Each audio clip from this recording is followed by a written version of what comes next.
sekarang kita ke Bekasi nih Pak Ngademin. Jangan Pak, kejauhan Pak. Ini ada berita Oh, dari ada Bekasi. berita. Jadi di Bekasi itu anggaran menerima tamu wali kotanya itu mencapai 2,8 miliar. Jadi untuk menekan anggaran menerima tamu, warga Bekasi jangan sering-sering bertamu ke wali kota. Seharusnya pemimpin yang baik itulah yang harus sering-sering melihat rakyatnya. Tuh, kayak gue. Ya, seperti kata Bang Haji, bahwa silaturahmi itu sangat penting. Dalam sebuah lagunya yang berjudul Meeting. Kok meeting? Meeting apaan, Pak? Pertemuan. Oh, pertemuan meeting. Oh iya, saya tahu lagi. Begini lagunya. Pertemuan yang kuimpikan. Bang Haji itu. Saya yang nyanyi. Oh, iya. Kan duet lagunya. Kenapa Iya. ada suara curut? Pertemuan yang kuimpikan ini jadi kenyataan.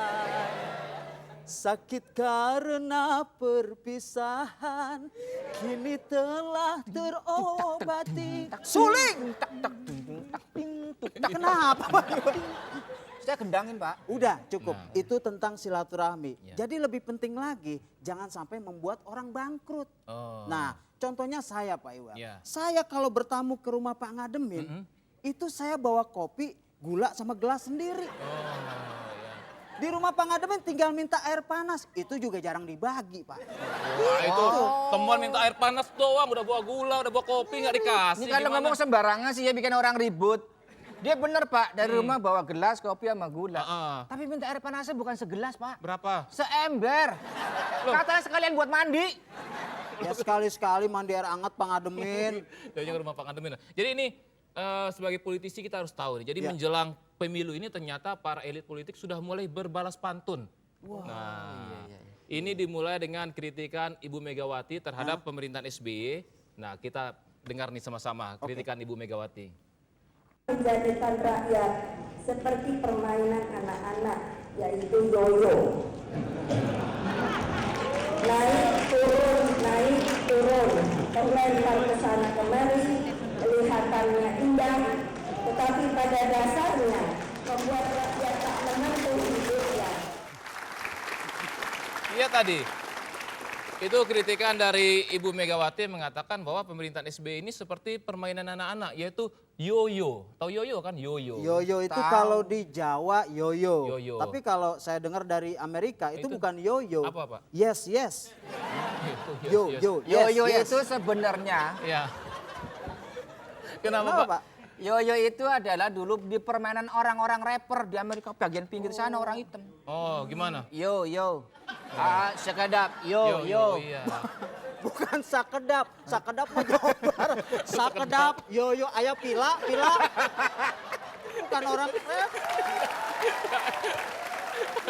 Jadi itu kan kritikan dari Ibu Megawati. Iya. Nah, kritikan ini langsung dibalas oleh juru bicara Oh, ada Presiden balasannya, yaitu Pak. Bapak Andi Malarangeng. Saya tidak tahu kenapa Ibu Megawati kira-kira ya nampaknya sama juga dengan Pak Taufik Kimas ya. SBY jenderal yang kekanak-kanakan sekarang katanya Ibu Megawati pakai main yoyo, permainan anak-anak. Ya itu jurus-jurus yang tahun 2004 tidak laku sekarang juga akan tidak laku.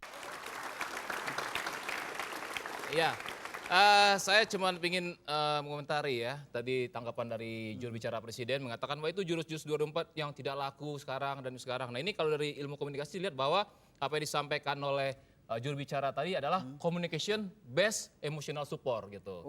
Nah ya, seharusnya jawabannya harus lebih elegan. Itu biasalah ya kalau seandainya lawan-lawan politik memberikan kritikan. Kalau seandainya itu rasanya perlu diperbaiki, kita perbaiki. Begitu Pak Ngademin. Iya betul. Tadi dibilang adalah selalu menggunakan istilah Nah anak-anak. itu salah satunya. Kenapa dibilang begitu, Pak Kiai? Karena yang bicara adalah seorang ibu. Seorang ibu, kalau kejiwaan ibunya sudah keluar, apapun yang dilihat dibilang anak-anak. Iya. Pak Musli lewat tadi bilang, nak kemana nak? Ya betul. Itu karena ya ibu-ibu ya. Ibu-ibu. Tapi rupanya masalah ini nggak cukup juru bicara yang ngomong. Sampai saya Presiden SBY pun harus menjawab kritikan dari Ibu Megawati ini seru dengan juga. sebuah pantun. Wah, menarik. Terhampar luas sawah-sawah dibajak. Padi subur penuh buah, harapan para petani. Mencari-cari kesalahan bukanlah sifat yang bijak. Ia adalah sempurna dalam kehidupan ini. Dibalas dengan pantun. pantun. Nah, jawaban seperti itu lebih elegan, lebih santai Iya. sebetulnya ya, ketimbang dengan jawaban yang lebih menyerang ataupun merendahkan lawan politik. Dengan pantun lebih enak. Tapi kalau lihat pantun tadi, menurut Pak Mucel gimana, Pak Ngademin? Menurut saya pantun itu tadi ya bicaranya agak sedikit kurang begitu senyum, kurang smile gitu Pak. Tapi saya Nadanya kira- sudah tinggi nadanya. Iya. Tapi Cuma saya kira pitch dalam kontrolnya itu. Saya kira sudah bagus, cuma pada saat nada-nada tinggi Pak SBY itu suka mengernyitkan dahi. Ini ya maksudnya isi dari pantun tersebut bagaimana, bukan ekspresinya. Oh, bukan udah nih. kalau gitu tetaplah di demo crazy.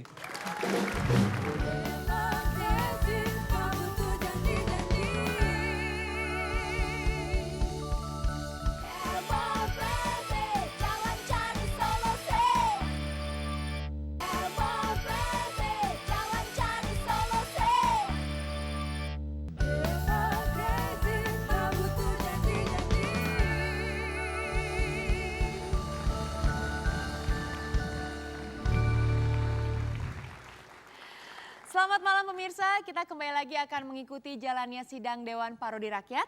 Dan saat ini sudah hadir bersama-sama dengan kita staf ahli kami, Bima Arya Sugiarto PhD. Kita berikan tepuk tangan. Melani, Ya, you harus yang benar dong. Ini Pak Bima ini pakar politik. Ya, bukan pakar bubur. Ya, masa ngasih pertanyaan soal bubur? Kalau mau nanya soal bubur itu nanya sama Rudi Hairudin. Bukan sama Bima. Pak Murphy, Iya. Anda ini kok sungguh terlalu. Ini kok soal bubur dibahas, kemudian kalau misalnya bubur tanya sama Rudi Hoirudin, Anda salah. Loh, saya siapa? Tanya sama Rudi Hadiswarno. Orang ngomong pada nggak becus ya. Kok Rudi Hadiswarno si salon? Oh salah. Yang jelas kalau nanya bubur itu kok Rudi motor. Bengkel Pak. Di depan bengkel ada tukang bubur. Tanya. you punya Pak Murphy. Yuk. Gimana sih? Please dong Iya, iya. Ini saya bukan ngomongin masalah bubur. Tapi tuh saya mau nanya, ada apa di balik makan bubur bersamanya Bu Mega sama Sri Sultan? Nggak ada yang tahu berarti ya? Kenapa Pak? Di balik bubur itu tumpah.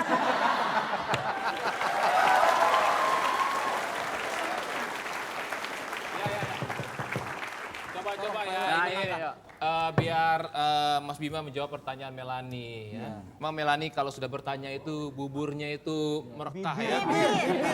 Bibir. Silakan Mas Bima. Ya, tapi Pak Muclep, Ya. Pak Murphy, sebetulnya antara bubur dan politik juga ada hubungannya. Iya, dalam ilmu politik itu ada yang namanya strategi makan bubur. Bubur itu kan panas. Kalau makan nggak mungkin kan dari tengah, dari pinggir dulu sedikit-sedikit. Nah, strategi politik juga begitu kadang-kadang. Kalau nggak mungkin langsung, ya targetnya ke orang yang dituju, mulai dari orang yang lain dulu, misalnya begitu. Mulai dari pinggiran, tidak langsung menyerang kota, tapi mulai dari pinggiran. Nah, itu nih strategi makan bubur. Wah, ini Luar biasa. Luar biasa. strategi makan bubur ini, saya waktu SMA kan sekolah sama Pak Muce, udah dipakai Pak Muce waktu SMA, waktu PDKT pada teman sekolah cewek, perempuan. Nah, jadi karena cewek ini terlalu cantik, susah didekatin, yang didekatin lebih dulu ada orang pinggirnya itu pembantunya. Iya, jadi setiap malam minggu Pak Muce datang gitu kan, ketemu Ngapain pembantunya. pembantunya? Akhirnya setelah 3 bulan sama cewek itu nggak jadi sama pembantunya. Itu juga ini. Itu Tapi ya kenapa bisa? Salah, waktu teori Mas Bima ini kan Makan makan bubur. dari pinggir. Iya. Saya dari tengah langsung jontor. Nah, Mas Bima, Panas. Ya, ya, itu ya. juga mungkin menyebabkan PDIP ini katanya gagal. Bisa jadi ini udah skenario kan menentukan calon pendamping Ibu Mega. Gimana, Mas? Ya, saya lihat PDIP ini lagi browsing. Ya, lagi mencari-cari siapa pasangan ibu yang paling sesuai. Ya kan, nah memang yang paling kuat disebut-sebut ya Pak Sultan Hamengkubuwono itu, begitu kan. Nah tetapi kemudian keputusannya kan mengeluarkan beberapa nama. Karena memang secara realitas politik ada 2 hal yang masih dihitung oleh PDIP. Yang pertama adalah faktor eksternal. calon-calon yang dilirik oleh PDIP ini, beberapa orang itu juga kan masih mungkin punya cita-cita untuk jadi presiden. Jadi kalau dari sekarang bilang iya, ijab kabul dari sekarang, ya belum tentu juga mereka mau kan gitu. Nah faktor internal PDIP juga begitu, nggak semua sepakat pada satu nama. Ada yang masih pro pada Pak Sultan, ada yang lebih srek dengan yang lain, itu juga masih ada. Nah jadi memang yang paling aman ya betul menetapkan kriteria nama-nama pilihan begitu. Itu sesuai dengan realitas sekarang saya kira. Ya, kita langsung masuk ke agenda sidang kita ya Pak. Karena ini saya punya satu data di sini dari Indonesia Corruption Watch. Di sini dikatakan Mahkamah Agung tercatat paling banyak menjatuhkan vonis bebas atas terdakwa kasus korupsi. Dan belum lagi temuan berbagai indikasi korupsi di tubuh Mahkamah Agung sendiri. Ditambah lagi nih Pak, ada desakan terhadap KPK agar mengusut tuntas 102 rekening liar Mahkamah Agung. Nah ini yang akan kita bahas Pak. Dan untuk itu saya juga sudah mengundang narasumber kita hari ini. Sudah hadir bersama-sama kita, mungkin di sana kita undang bersama-sama Mas Febri Diansyah, seorang peneliti hukum dari Indonesia Corruption Watch. Apa kabar Mas? Terima kasih telah hadir di Demokrasi, silakan duduk. Ya, sebenarnya yang kita bicarakan adalah persoalan di MA ya. Mulai dari tudingan seringnya kasus korupsi yang vonis bebas di sana, rekening liar. Dan kita juga berusaha untuk mengundang perwakilan MA ke sini. Salah satu hakim agungnya nggak bisa. Kita coba yang humas. Humas itu kan hubungan masyarakat. Seharusnya bisa terhubung dengan masyarakat. Tapi sayang nih humas MA pun susah terhubung dengan masyarakat gitu ya. Nah ini perlu juga masukan bagi MA. Mungkin selama ini kita di media massa berusaha untuk membela diri. Jelas di sini bahwa PR-nya MA ini kurang. Dari segi komunikasi hukum udah jelas. Ini sangat kurang sekali di MA. Kita udah mengundang, tapi nggak apa-apa. Kita tetap coba berimbang di sini. Ya. Ada Mas Febri, ada Mas Bima. Dengan ini sidang saya buka.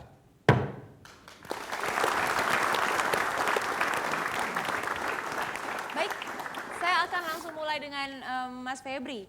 Mas Febri, ketika Pak Harifin Atumpa ini terpilih menjadi ketua MA, sepertinya ICW ini punya satu penilaian kalau lembaga peradilan tertinggi di negara kita itu tidak akan maju, Mas. Ini sebenarnya penilaian ini bukannya terlalu dini gitu? Saya kira tidak terlalu dini. Ada berbagai indikator, ada begitu banyak indikator. Nasional ataupun internasional menilai dan memposisikan peradilan Indonesia itu di posisi yang terburuk bahkan.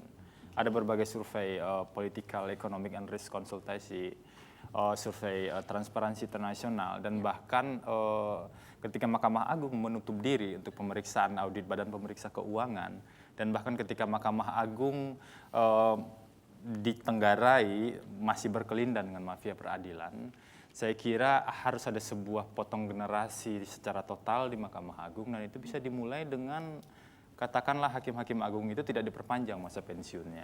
Karena itulah Pak Arifin Tumpa kan pada bulan Februari ini akan berumur 67 tahun. Ya. Sebenarnya berdasarkan undang-undang yang lama dia sudah seharusnya pensiun. Nah makanya kita minta pada, ya sudahlah sebaiknya berikan kesempatan kepada hakim-hakim yang lebih Jadi muda. mungkin Mas Febri bukan soal personal, bukan orangnya, tapi ini adalah tentang regenerasi, memudahkan kembali lah kira-kira begitu ya institusi. Ya kita harus selamatkanlah Mahkamah Agung. Penilaian yang buruk selama ini tentu tidak lepas dari kepemimpinan beberapa elit-elit di Mahkamah Agung. Nah, kalau sudah terbukti gagal, kenapa masih harus bertahan di sana? Saya pikir logikanya simpel, tapi itu tidak diterima dan tetap MA melihatkan sikap resistennya terhadap kritik-kritik kita. Gitu. Ya, Mas Febri, seharusnya kan ICW ini bisa menjadi sparring gitu, sparring partner dari MA gitu. Nama sparring partner ini kan kayak lawan tanding, ya seakan lawan tapi sebenarnya kan seiring gitu ya, seiring sejalan. Tapi kok ada kesannya malah Anda ini atau ICW ini ada ancaman bagi MA. Ini kan sangat menarik sekali. Ya, tentu saja sikap itu tidak bijak menurut saya karena pembersihan dari Mahkamah Agung tidak mungkin dilakukan oleh internal Mahkamah Agung itu sendiri. Butuh dorongan dari luar, butuh ungkapan-ungkapan kasus dari luar untuk melihat siapa sebenarnya duri dalam daging di Mahkamah Agung. Nah, bahkan kita sudah menawarkan pada kepemimpinan MA yang baru semacam katakanlah program 100 hari Mahkamah Agung. Mulai dari persoalan yang sederhana membuat surat edaran sampai menindak hakim-hakim yang nakal. Tapi toh itu masih dilihat sebagai sebuah resistensi dari publik terhadap institusi peradilan. Ya, itu baru tadi pertanyaan-pertanyaan ringan, pertanyaan yang berat dan mendalam setelah pesan-pesan berikut ini.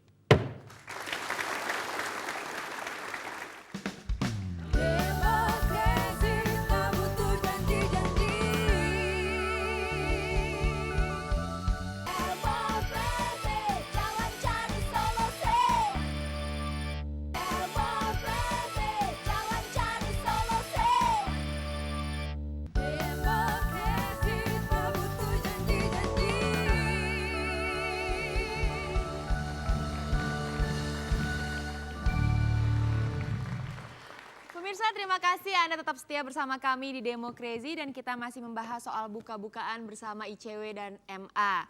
Dan karena ini adalah sidang terbuka, telah hadir juga fraksi Balkon untuk menyaksikan jalannya sidang. Yang pertama, teman-teman dari Politeknik Negeri Jakarta. Selamat datang. Terima kasih telah hadir. Dan yang berwarna biru-biru ini sudah hadir juga teman-teman dari Akademi Kebidanan Kampus Jingga Tiara Bunda. Wow, cantik-cantik sekali. Dan berikutnya yang berwarna hijau, ini teman-teman dari Akademi Bina Insani Bekasi. Selamat datang di Demo Crazy. Dan yang berikut ini datang jauh-jauh dari Semarang, dari Politeknik Negeri Semarang. Wow. Piye kabare? Ape-ape. Ape-ape. Baik, kita akan kembali melanjutkan perbincangan kita. Saya ingin ke Mas Febri lagi nih, Mas. Tadi Mas Bima kan mengatakan ada data-data yang dimiliki oleh ICW yang kelihatannya tidak disepakati validitasnya oleh MA. Ini gimana nih, Mas? Ya, Pak Joko Sarwoko dan beberapa teman dari Mahkamah Agung memang mengatakan itu. Itu data ICW tidak valid dan segala macam. Saya justru tertarik dengan hal itu, bahwa kenapa MA tidak buka data-data mereka misalnya. Siapa saja nama tersangka atau terdakwa kasus korupsi yang mereka bebaskan, yang mereka katakan hanya satu. Sementara kita menghitung ada 121 ke atas lah ya, terdakwa kasus korupsi yang divonis bebas atau lepas di Mahkamah Agung. Kenapa tren vonis bebas dari tahun ke tahun terus meningkat? Kita menghitung dari tahun 2005 sampai 2008, itu ada tren yang terus meningkat. Dari 1421 yang kita hitung itu, sekitar 659 divonis bebas. Nah, bagaimana komitmen Mahkamah Agung dengan pemberantasan korupsi? Itu pertanyaan serius saya kira ke Mahkamah Agung saat ini. Metodologi untuk mengumpulkan data itu bagaimana? Apakah melalui media atau apakah Anda mengontak langsung pengadilan negeri, pengadilan tinggi atau bagaimana? Yang pasti tidak mungkin bagi kita untuk langsung menghubungi pengadilan. Karena kita pernah coba itu ke Mahkamah Agung sendiri. Kita minta ke Panitera, kemudian dioper ke bagian humas. Ketika kita nunggu di bagian humas, itu disuruh lagi ke Panitera. Ada proses yang begitu panjang, itu bahkan di Jakarta. Dan akan lebih sulit lagi di pengadilan-pengadilan di seluruh Indonesia. Menurut Anda kenapa sulit seperti itu? Ditutup, artinya secara hukum bebas saja itu diakses oleh publik kan? Mungkin MA juga tidak punya database yang kuat dan cukup untuk menerangkan pada publik bahwa kondisi data mereka seperti ini saat ini. Dan yang kedua, masih ada sebuah kelembaman birokrasi untuk melakukan sebuah perubahan, reformasi atau segala macam seperti itu. Data ini tentu saja kita dapatkan dari sumber yang menurut kita, setidaknya menurut kita itu dipercaya. Yang pertama dari jaringan kita di seluruh Indonesia, LSM dan NGO di lokal. Yang kedua, kita ambil dari beberapa pemberitaan media yang tentu saja kita pilih media yang punya standar jurnalistik yang tepat. Dan yang ketiga dari laporan masyarakat yang masuk ke ICW.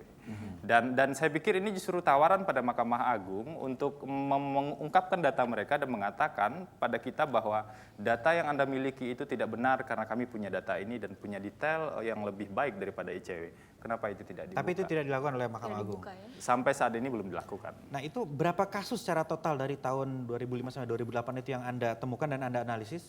Kita menghitung jumlah terdakwa kasus korupsi itu ada 1.420. Artinya yang terjadi kemungkinan lebih banyak dari itu ya? Tentu saja lebih banyak dari itu. Itu baru sebagian. Gitu. Ya, saya apa sih lah? Saya duluan. Saya dulu. Saya dulu. Lah, aduh tinggi nunjuknya. Biar saya lah.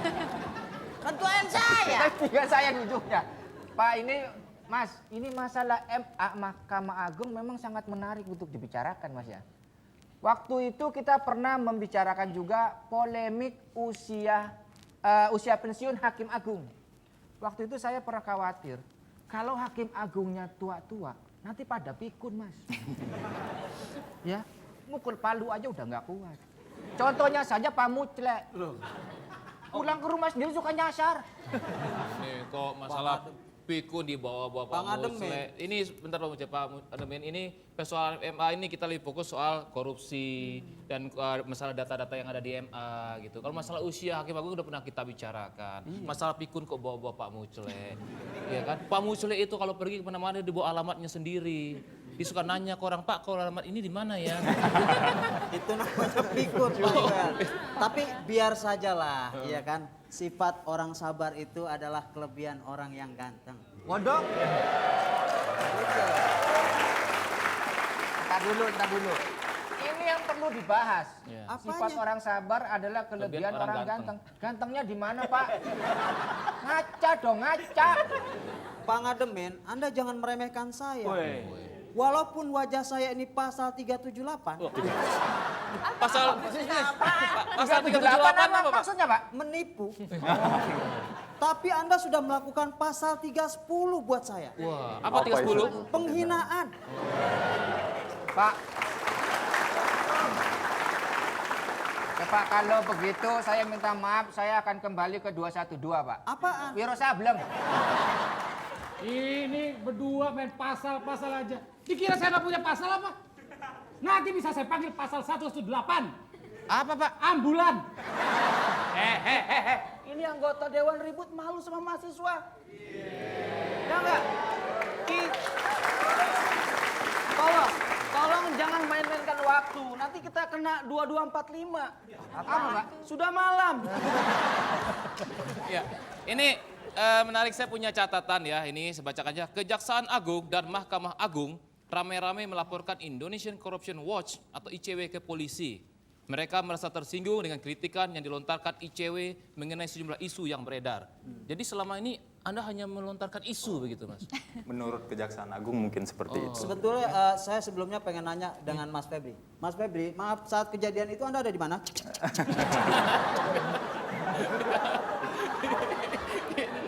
Ya ini bagaimana? Kalau yang Kejaksaan Agung sudah melaporkan ya, ICW. Mahkamah katanya akan ini juga. Ini ada fenomena apa nih sebenarnya, Mas Febri? Kalau di Mahkamah Agung kita sering agak guyon di kantor mengatakan bahwa ini sebenarnya bentuk kritik cucu-cucu terhadap kakeknya. Tapi yang prinsip menurut saya yang kita gunakan itu kan data publik. Di Kejaksaan Agung misalnya, kita gunakan data Badan Pemeriksa Keuangan. Ketika Kejaksaan Agung mengatakan sudah menyelamatkan uang negara 8 triliun, tapi ketika kita cek ada catatan yang mengatakan ada 7,72 triliun yang belum disetor atau diselesaikan oleh Kejaksaan Agung.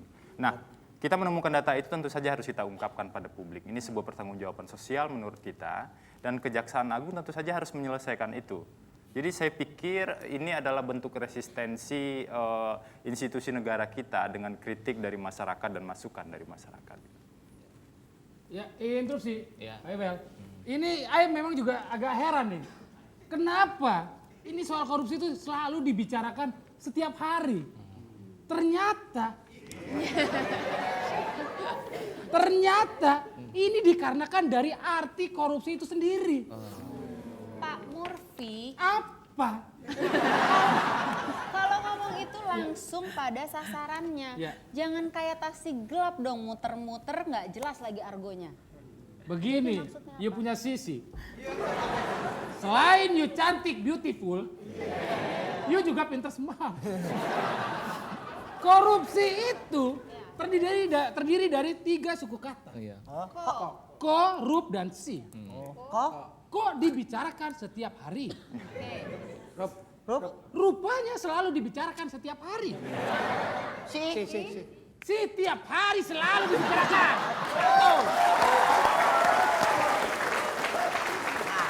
Maaf. Pak Murphy. Pak Murphy. Yang namanya korupsi itu jangan selalu dibicarakan saja. Tapi harus diberantas. Ini wattnya berapa sih orang ya? Sampai muncrat. Dan itu harus dimulai dari diri kita sendiri. Contohnya saya. Cerdas. Contohnya saya. Iya, kenapa? Ketika saya kunjungan daerah. Nah, dikasih uang, jangan diterima. Saya nggak terima. Nah, terus membahas RUU, membahas RUU, dikasih uang nggak diterima. Terus kemarin aja tuh nemu uang di jalan, saya nggak ambil. Pak Ohang, sorry to say Pak Ohang ya. Kalau mau menemukan uang di jalan, ya ambil aja nggak masalah. Maaf. Diberikan kepada orang yang lebih berhak begitu. Maaf Pak Taufik, soalnya keduluan sama Pak Pengatur.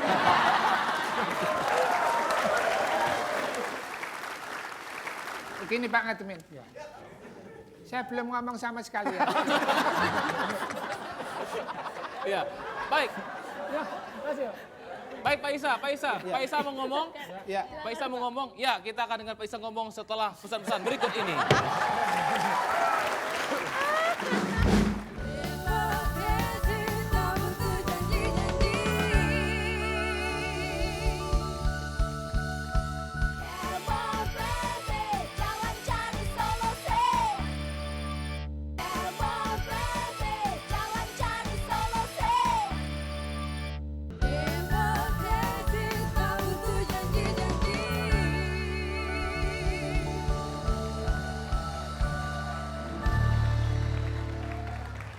Kembali lagi di Demokrasi, kita masih akan melanjutkan perbincangan kita dan Pak Isa, tadi Pak Isa terpotong ya Pak? Wah, Pak Isa kepotong kayak mutilasi dong.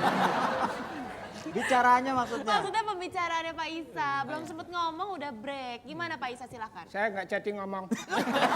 Ngomong Pak Isa, Jangan silakan. ngambek, Pak. Pak Isa jangan Silakan ngomong. Semua sudah dibicarakan teman-teman, habis saya. Silakan Pak Isa. Ayo jangan sakit hati. Saya hanya berpesan, makanya kita berharap Mahkamah Agung cepat, cepat dan serius dalam menyelesaikan perkara korupsi. Pak Isa, masih lama nggak? Jangan sampai Mahkamah Agung malah yang diembuskan isu korupsi. Sesuai dengan namanya, Mahkamah Agung. Artinya sudah jelas, Mahkamah yang Agung. Jadi kalau sudah mahkamah, jadi ya agung. Iya, udah Pak. Udah gitu doang. Saya kira ngomong apa sih? Oke, saya mau langsung ke Mas Bima nih. Mas Bima, tadi Mas Febri mengatakan kalau jumlah vonis bebas di peradilan umum di Indonesia itu sangat tinggi. Mas Bima punya catatan nggak mengenai itu? Ya, ini catatannya ada di sini bahwa dari tahun 2005 sampai tahun 2008 itu memang peningkatannya itu luar biasa ya, dari 22% sampai 62%. Nah, tapi pertanyaannya adalah tanda tanya besar sebetulnya.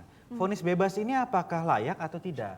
Jangan-jangan nih Mel, jangan-jangan banyak sekali kasus-kasus di mana vonis bebas itu layak diterapkan karena misalnya kesalahan administrasi. Kita lihat sekarang perkembangan birokrasi ini luar biasa.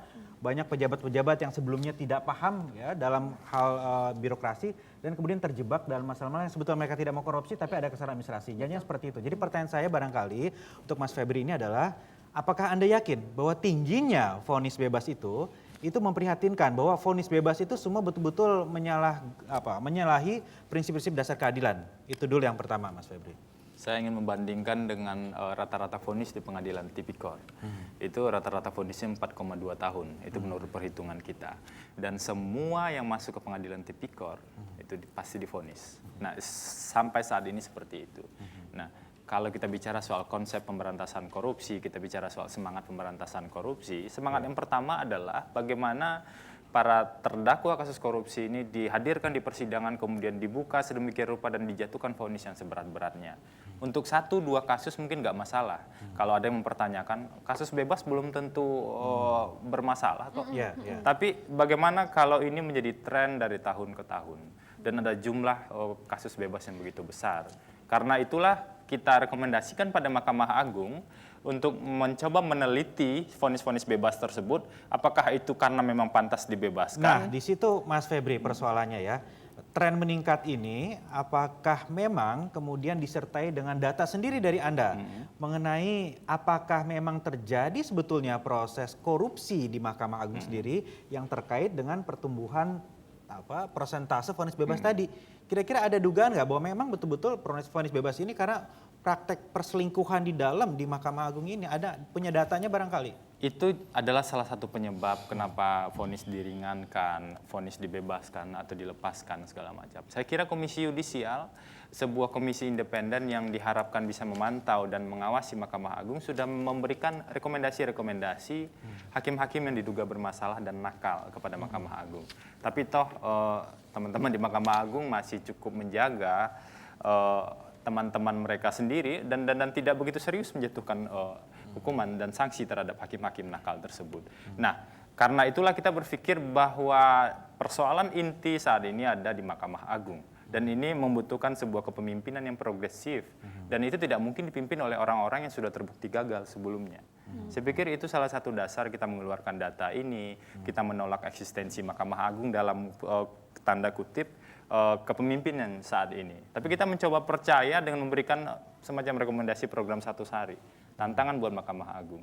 Apakah pemberantasan korupsi itu sekedar statement saja dari Ketua Mahkamah Agung atau aksi konkret? Boleh Silakan, interupsi? ya. Boleh ya Mas? Ngomong lagi. Jangan enakan ini. Pasti Pak Mufti jangan gitu dong sama Pak Isa. Pak Isa mau ngomong silakan. Nggak usah, udah. Oke, sebenarnya nih ya dibutuhkan sekali banyak lembaga seperti ICW ini. Makanya jangan sampai ada upaya untuk melemahkan lembaga seperti ICW. Karena nggak mau dong kalau kontrol terhadap institusi penegakan hukum kita melemah. Kalau kami sih berharap ya jangan sampai karena sudah menyandang predikat institusi penegak hukum, maka jadi jumawa dan merasa yang paling benar gitu ya. Karena ada orang bijaksana mengatakan barang siapa yang sudah merasa dirinya itu benar, sebetulnya dia dekat sekali dengan kesalahan gitu loh. Karena sudah tidak ada lagi orang yang berani untuk mengoreksi ataupun berani untuk mengingatkan gitu. Iya, ini kok jadi serius gini? Coba yang lucu Pak Murphy, yang lucu coba. You punya Ridho dan you punya Sisi. You nggak punya apa-apa. Selain you berdua cantik beautifulnya bersaing, you juga dua-duanya pintar smart. I pernah mengingatkan kepada you punya Ohang. Pak Ohang, kalau foto itu harusnya tersenyum saja, jangan tertawa. Ya kan? Dia malah marah-marah, malah mau laporin ke polisi segala dengan tuduhan mencemarkan nama baik. Maaf. Ini saya tuh nggak suka, Pak Murphy. Kalau kehidupan saya dicampuri dengan oleh orang lain. Saya mau ketawa, saya mau senyum, saya mau gimana kek, itu urusan saya. Saya tersinggung. Senang kalau kamu. Begini, tunggu. Begini, you punya Ohang. Memang itu urusan punya you. Tetapi you punya foto, itu kalau urusan you sendiri tuh ya simpen di dompet dong. Atau di kamar. Ini masalahnya foto you dipasang buat pamflet calon caleg. Poster-poster di pohon, di tiang listrik, di WC umum. Bayangkan, yang tadinya cuma mules ngeliat foto you jadi tambah diare. Itulah kelebihan saya.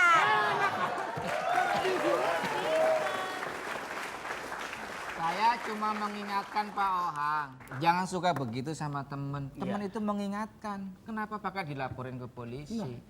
Nih, coba Pak Ohang senyum. Tuh, manis kan? Manis. Coba ketawa. Serem, asli serem kalau ketawa. Sebentar, saya ada pepatah Inggris untuk Pak Ohang. Ini Inggris lama, ya, dan tidak bisa diulang. Wheresoever you go, go with all your heart. Oh, apa artinya, Pak? Nggak bisa diulang kalau gitu. Artinya? Artinya, Pak? Kemanapun kau melangkah, langkahkan dengan hatimu, sepenuh hatimu. Jadi, dengan pose Pak Ohang tertawa, Pak Ohang yakin bahwa Pak Ohang serem. Ya, ini pertanyaan terakhir, singkat aja Mas Febri. Terus selanjutnya apa nih yang akan dilakukan dengan ICW? Apakah terus memantau MA ini dan sebenarnya target Anda sendiri di ICW itu seberapa jauh gitu? Pemantauan pasti terus dilakukan, itu pekerjaan standar yang kita lakukan setiap hari. Tapi dalam waktu dekat kita akan ajukan semacam judicial review ke Mahkamah Konstitusi untuk menguji proses pembentukan undang-undang Mahkamah Agung. Karena menurut kita ada katakanlah sebuah persekongkolan dalam tanda kutip dengan begitu banyak kepentingan dalam pengesahan undang-undang itu. Yang kemudian dibahas dengan cacat-cacat prosedural dan menafikan konsep demokrasi dalam pembahasan undang-undang itu di DPR. Kita akan uji itu ke Mahkamah Konstitusi. Ya, sayang sekali ya Mas Bima ya, tidak ada perwakilan MA di sini, jadi kita tidak bisa melakukan cross check langsung gitu ya. Terakhir sekali mungkin Pak Iwal, Mas Febri. Febri, pada saat Ya udah kejadian itu, pikun dah, kenapa orang nggak tahu. Mas Febri, pada saat kejadian itu Anda ada di mana? Ya, Mas Bima.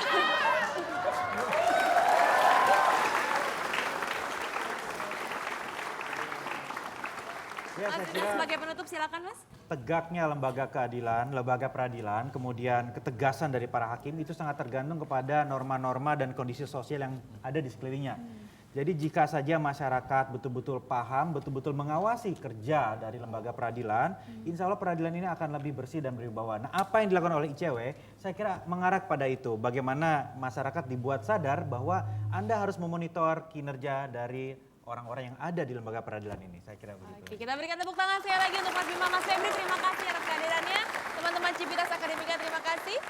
Sampai juga kita di ujung acara. Jangan lupa saksikan terus Demo Crazy setiap hari Minggu malam jam 21.05 waktu Indonesia Barat. Dan siaran ulangnya setiap hari Rabu jam 13.30 waktu Indonesia Barat. Terima kasih dan silakan Pak Ya, Iwel. baiklah Pak Mucle, pada saat kejadian Anda ada di mana? Udah Pak. Oh, baiklah, kita sudah sampai di penghujung sidang. Dengan ini sidang saya tutup.